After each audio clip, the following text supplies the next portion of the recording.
Alors, bonsoir tout le monde.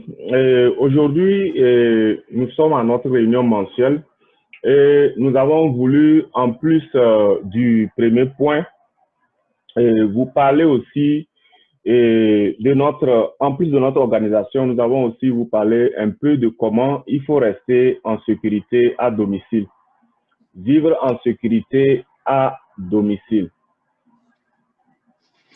Alors, voici les points sur lesquels je vais discuter avec vous.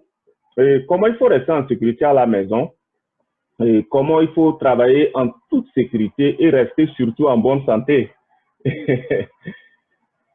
En plus, nous allons aussi découvrir comment il faut rester en sécurité et enfin, je vais terminer par une petite conclusion.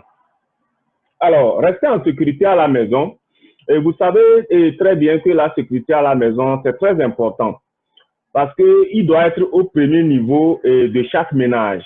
Si on n'est pas en sécurité à la maison, ça veut dire qu'il n'y a pas la paix, nous serons toujours en stress et beaucoup d'autres choses peuvent en découler. Donc, nous devons apprendre et suivre des conseils de sécurité pour nous. Et cela va donc nous aider et aussi les membres de notre famille à être aussi en sécurité en tout temps et en tout lieu. Alors, le problème est que on passe parfois beaucoup plus de temps, surtout à la maison actuellement, en ce temps de pandémie, peut-être pour un travail virtuel, parce que nos services ne nous permettent pas d'aller au travail, ou bien pour même l'apprentissage, ou bien l'école, ou même surtout parce que nous avons été infectés par le virus, ou bien nous avons été au contact de quelqu'un qui a été infecté par le virus. Et donc, on reste pendant longtemps à la maison et nous voyons que nos risques peuvent élever. Alors, en termes d'information, c'est donc, nous allons donc chercher à, ensemble ici, sur cette présentation, évaluer les risques d'incendie. Surtout, je vais plus m'attarder sur les incendies dans notre maison et les mesures que nous pouvons prendre pour éviter d'avoir ces problèmes. Alors, les accidents peuvent survenir à n'importe qui à la maison. Et vous tous, vous le savez très bien. Ça peut arriver à n'importe qui. Et nous savons tous que nous sommes ici aux États-Unis et les données que je vous présente ici, c'est des États-Unis. Un incendie à domicile arrive toutes les 90 secondes et vous voyez tous les jours tous ces sapeurs-pompiers qui tournent partout. Et essentiellement, les causes, c'est les équipements de cuisson, c'est le chauffage de l'électricité. Et environ, nous avons 51 000 incendies domestiques. Et aussi, vous voyez un peu les chiffres en termes de décès, de blessés et en termes d'argent que nous dépensons pour ces problèmes de santé. Alors, vous comprenez très bien que c'est vraiment un problème de santé publique. Alors, donc, je vais m'attarder sur ces 3 points, la sécurité de cuisson, et la sécurité du chauffage et la sécurité électrique. Alors, pour la sécurité, la première sécurité dont j'ai parlé, lorsqu'on prépare, on est à la maison, assis, on prépare, faites attention, vous voyez ici un peu la croix que j'ai mis ici, cette personne. C'est des choses qu'il faut éviter. Lorsque vous préparez, ne vous éloignez pas de ce que vous préparez.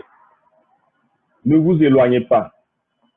Lorsque vous préparez, vous ne devez pas prendre des médicaments, par exemple, qui vous donnent le sommeil. Parce que le sommeil peut vous prendre, vous allez dormir et oublier la chose qui est au feu là-bas et vous allez voir ce que ça va donner. Lorsque vous êtes en train de préparer aussi, il ne faut pas prendre de l'alcool. Il ne faut pas trop prendre de l'alcool parce que l'alcool, ça peut vous saouler et ça peut vous permettre de dormir dans le canapé et oublier ce que vous êtes en train de préparer ou ce que vous êtes en train de mettre sur le feu.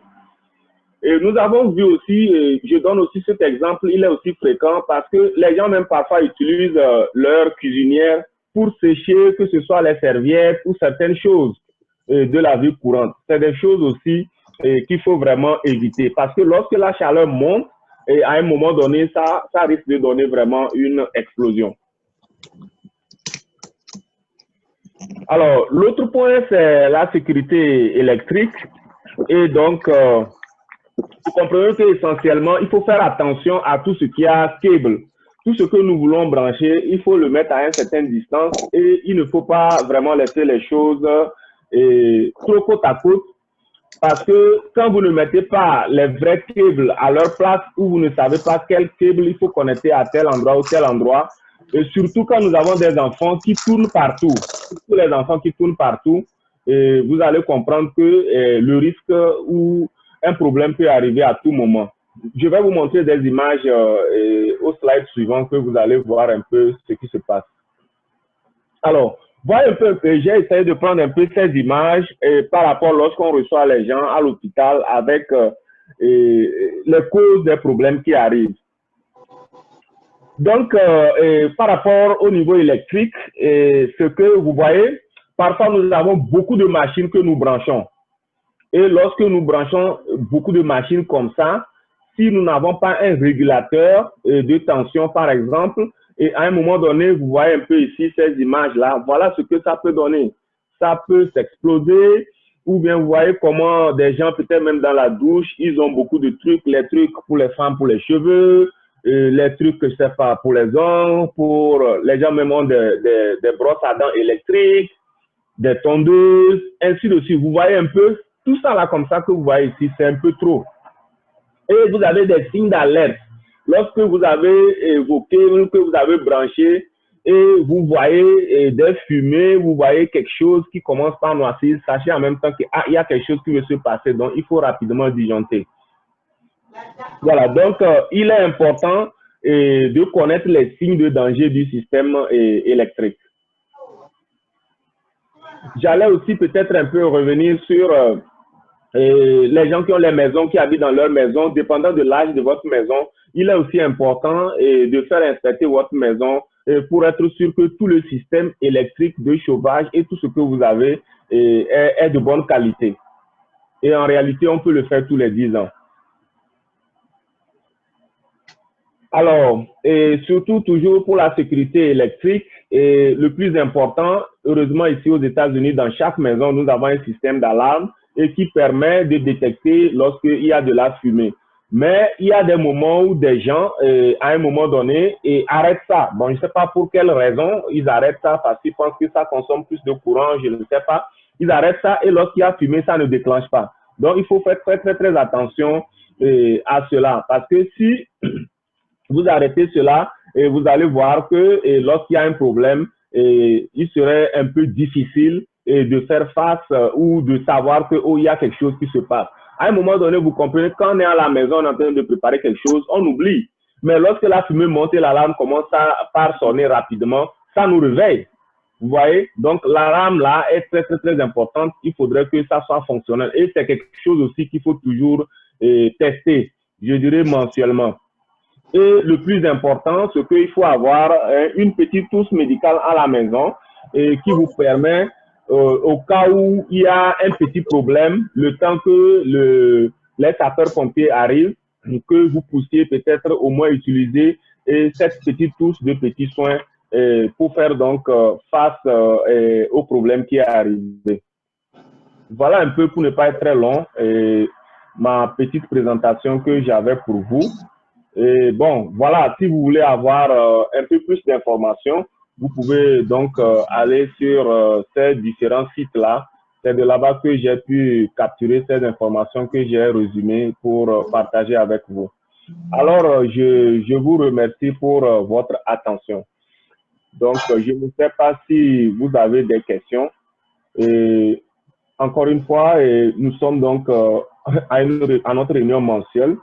Et donc, voici nos contacts pour notre organisation. Vous pouvez nous contacter par téléphone. Vous pouvez aussi nous envoyer un email ou bien vous pouvez même aller directement sur notre site et vous allez donc trouver toutes les informations nécessaires. Voilà, donc on l'a dit tout à l'heure et vous voyez que depuis hier, nous sommes arrivés à plus de 800 membres. Et à l'heure où je vous parle,